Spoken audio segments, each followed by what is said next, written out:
بطانتهم فما استطاعوا مضيا ولا يرجعون ومن نعمره ننكسه في الخلق أفلا يعقلون وما علمناه الشعر وما ينبغي له إن هو إلا ذكر وقرآن مبين لينذر من كان حيا ويحيق القول على الكافرين أولم يروا أنا خلقنا لهم مما عملت أيدينا أنعاما فهم لها مالكون وظللناها لهم فمنها ركوبهم ومنها يأكلون ولهم فيها منافع ومشارب فلا يشكرون واتخذوا من دون الله آلهة لعلهم ينصرون لا يستطيعون نصرهم وهم لهم جند محضرون فلا يحزنك قولهم إنا نعلم ما يسرون وما يعلنون أولم ير الإنسان أنا خلقناه من نطفة فإذا هو خصيم مبين وضرب لنا مثلا ونسي خلقه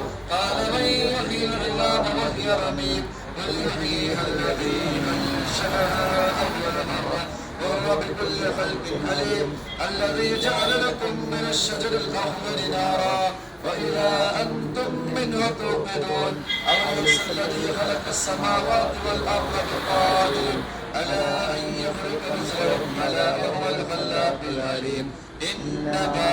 أمره إذا أراد شيئا أن يكون له كن فيكون فسبحان الذي بيده ملكوت كل شيء وإليه ترجعون بسم الله الرحمن الرحيم قل هو الله أحد الله الصمد لم يلد ولم يولد ولم يكن له كفوا أحد بسم الله الرحمن الرحيم قل هو الله أحد الله الصمد لم يلد ولم يولد ولم يكن له كفوا أحد بسم الله الرحمن الرحيم قل هو الله أحد الله الصمد لم يلد ولم يولد ولم يكن له كفوا أحد بسم الله الرحمن الرحيم أعوذ برب الفلق من شر ما خلق ومن شر غاسق إذا وقب ومن شر النفاثات في العقد ومن شر حاسد إذا حسد بسم الله الرحمن الرحيم قل أعوذ برب الناس ملك الناس إله الناس من شر الوسواس الخناس الذي يوسوس في صدور الناس من الجنة والناس. അസ്സലാമു അലൈക്കും വറഹ്മത്തുള്ളാഹി വബറകാതുഹു. ബഹുമാനികളെ, നമ്മൾ വന്നിട്ടുള്ളത് ബഹുമാനപ്പെട്ട സയ്യിദ് ഹുസൈൻ ദില്ലിക്കോയ തങ്ങളുടെ മക്ബറയിലേക്കാണ്. കൊടുങ്ങാങ്ങാട് എന്നാണ് ഈ പ്രദേശത്തിന് പറയപ്പെടുക. പരിശുദ്ധ ദീനുൽ ഇസ്ലാമിന്റെ പ്രബോധനത്തിന് വേണ്ടി സയ്യിദ് ദില്ലിക്കോയ തങ്ങളും കുടുംബവും വയനാട്ടിലേക്ക് എത്തിപ്പെടുകയും അങ്ങനെ വയനാട്ടിൽ നിന്ന് ദീനി പ്രബോധനം നടത്തുകയും അതിൻ്റെ ഇടയ്ക്ക് ദീനിയായ കാര്യങ്ങൾക്ക് മാത്രം, അതായത് അള്ളാഹുവിലേക്ക് ഏറ്റവും അടുക്കേണ്ട മുജദ്ദിബായ ആ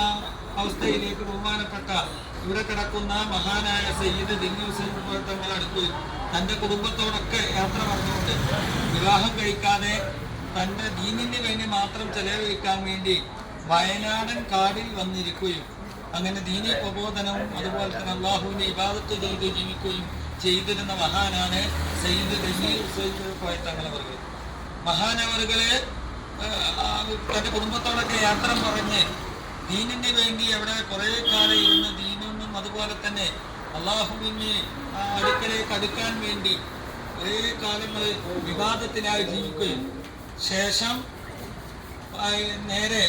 തൻ്റെ കുടുംബത്തിലേക്കൊന്ന് തൻ്റെ വാപ്പാൻ്റെയും ജ്യേഷ്ഠാനുജന്മാരുടെയൊക്കെ വിവരങ്ങൾ അറിയാൻ വേണ്ടി വരാൻ പറ്റാവുന്ന സ്ഥലത്തേക്ക് അദ്ദേഹം ഒന്ന് ചെന്ന് നോക്കിയപ്പോൾ തൻ്റെ വാപ്പയ്ക്ക് പിന്നെ വലിയായിരുന്നു, മാത്രമല്ല നല്ല ദീനിയായിരുന്നു. പക്ഷേ ദുന്യവിയായ ആവശ്യത്തിന് വേണ്ടി കൃഷി ചെയ്യുന്ന ജോലി ചെയ്യുന്നത് കണ്ടപ്പോൾ, നിങ്ങൾ കൃഷി ചെയ്യുകയാണോ ദുനിയാവിന് വേണ്ടിയാണോ നിങ്ങൾ ജീവിക്കുന്നതെന്ന് വാപ്പാനോട് ഈ മകൻ ചോദിക്കാം. അപ്പോൾ വാപ്പ തിരിച്ചു പറയണേ, ഈ ദുനിയാവിന് ജീവിക്കണമെങ്കിൽ എന്ത് വേണ്ടേ? മുതൽ വേണ്ടേ? അതിനാണ് ഞാൻ ചെയ്യുന്നതെന്ന് പറഞ്ഞപ്പോൾ പിന്നെ അവിടുത്തെ നാവ് കൊണ്ട് കിടക്കുന്ന മഹാനായ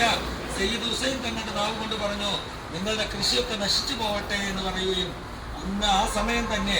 അവിടെ കുരുമുളക് അതുപോലെ തന്നെ കാപ്പി തേയിലൊക്കെ ഉണ്ടായിരുന്ന സമയത്ത്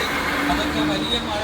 ഉണ്ടാകുന്ന സമയമായിരുന്നു. അതൊക്കെ കത്തി ചാമ്പലായി പോയി എന്നാണ് ചരിത്രത്തിൽ പറഞ്ഞത്. അത്രയും പവറുള്ള മഹാനാണ് ഇവിടെ കിടക്കുന്ന സയ്യിദ് ദില്ലി ഹുസൈൻ കോയ തങ്ങൾ അവർക്ക്. മാത്രമല്ല മഹാന്റെ അടുക്കല് മഹാൻ മരണപ്പെട്ട് ഇവിടെ കബറ് പൊന്തിയതിന് ശേഷം ഇവിടുത്തെ ധാരാളം ആളുകൾ ഈ ചുറ്റുപാടത്തുള്ളയും അയൽ രാജ്യത്തുള്ള ആളുകളൊക്കെ വന്നുകൊണ്ട് അയൽ പ്രദേശങ്ങളിലുള്ള ആളുകളൊക്കെ വന്നുകൊണ്ട് ഇവിടെ വന്നുകൊണ്ട് ദുആ ചെയ്യുകയും അവർക്കൊക്കെ ഏറ്റ കണ്ണേറ് സിഹറ് അതുപോലെ ശൈത്താനിയത്ത് റൂഹാനിയത്ത് എല്ലാ അസുഖങ്ങൾക്കും ഇവിടെ വന്നുകൊണ്ട് മഹാന്റെ സമക്ഷത്തിൽ വന്നുകൊണ്ട് അവിടെയൊക്കെ നേർച്ചയാക്കുകയും അതുപോലെ തന്നെ അന്നത്തെ കാലഘട്ടത്തിൽ കൈക്കോട്ട് പിക്കാസ് മഴു ഇതുപോലത്തെ കാര്യങ്ങളൊക്കെ ഇവിടെയൊക്കെ നേർച്ചയാക്കുമ്പോഴാണ് അവിടെ സിഹർ ബാത്തിലായി പോയിരുന്നു എന്നും അവരുടെ ഇടങ്ങേറുകൾ ബുദ്ധിമുട്ടുകൾ വിഷമങ്ങളൊക്കെ നീങ്ങിപ്പോയിരുന്നു എന്നും ഇവിടുത്തെ ആളുകളോടൊക്കെ ചോദിച്ചാൽ ഇന്നും അറിയപ്പെടും. മാത്രമല്ല ഇന്നും ധാരാളം ആളുകൾ ഹിന്ദുക്കളെന്നോ മുസ്ലിങ്ങളെന്നോ വ്യത്യാസമില്ലാതെ ധാരാളം ആളുകൾ വന്നുകൊണ്ട് മഹാന്റെ ഈ സമക്ഷത്തിൽ വന്നുകൊണ്ട് ഇവിടെ വെച്ചുകൊണ്ട് ദുആ ചെയ്യുകയും തങ്ങൾ ഈ മഹാൻ അവർക്ക് സലാം പറയുകയും മാത്രമല്ല ഇവിടേക്ക് ധാരാളം ആളുകൾ നേർച്ചയാക്കുകയൊക്കെ ചെയ്യുന്നത് കാരണം അവിടെ കിടങ്ങേറുകൾ മുസീബത്തുകളൊക്കെ നീങ്ങിപ്പോകുന്നതായിട്ട് കാണാൻ കഴിയുന്നു. അല്ലാഹു തആല നമ്മുടെയൊക്കെ എന്തൊക്കെ പ്രയാസങ്ങളുണ്ടോ ശൈത്താനിയത്ത് റൂഹാനിയത്ത് സിഹർ അതുപോലെ കണ്ണേറുകൾ നമ്മുടെ ശരീരത്തിലുണ്ടെങ്കിൽ ഇവിടെ കിടക്കുന്ന മഹാനായ സയ്യിദ് ഹുസൈൻ തങ്ങളുടെ ബർക്കത്ത് കൊണ്ട് അവരുടെ മഹത്വം കൊണ്ട് അല്ലാഹു നമ്മുടെ സിഹറുകളൊക്കെ അല്ലാഹു ബാത്തിലാക്കി തരുമാറാകട്ടെ. നമ്മുടെ ഇടങ്ങേറുകൾ ബുദ്ധിമുട്ടുകളൊക്കെ നമ്മളെ നീങ്ങി റാഹത്തും സന്തോഷവും അല്ലാഹു നൽകുമാറാകട്ടെ. ജീവിതത്തിൽ അല്ലാഹു സമാധാനം നൽകുമാറാകട്ടെ. ഇൻഷാ അല്ലാഹ് ബഹുമാനപ്പെട്ട സയ്യിദ് അവരുടെ ദുആ ചെയ്യാൻ പോവാണ്. നിങ്ങളെ നെയ്യത്ത് വെച്ചുകൊണ്ട് ആത്മാർത്ഥമായി നിങ്ങൾ ആമീൻ പറയുക.